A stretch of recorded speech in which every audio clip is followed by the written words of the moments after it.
Gary, can you explain how agents actually make their money in South Africa in terms of the commission structure and how they actually pull their money from, whether it be from clubs, from players? How do you manage your commission structure? When I negotiate an employment contract with a club, I charge a 10% commission fee, and the club would, if I negotiate R1 million for a player, the club would work out the 10% of that R1 million, and then they would pay me a commission fee on top of that. So I wouldn't take sort of any money from a player when it comes to a lot of the bigger clubs. When we're working with first division, it is a bit difficult there because 99% of the clubs don't pay commission in the national first division.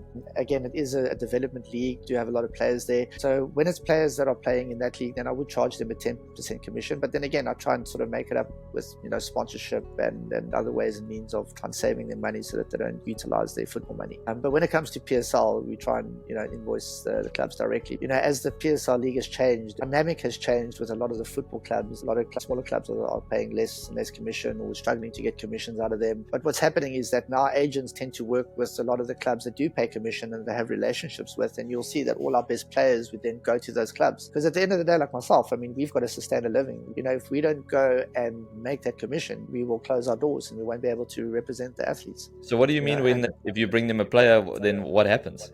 You would sign a procurement agreement, but then you would have to go and fight for your money through legal representation. It would take months to eventually get your money out. Okay, so they agree to paying you, but they just don't pay you. Just don't pay you, yeah.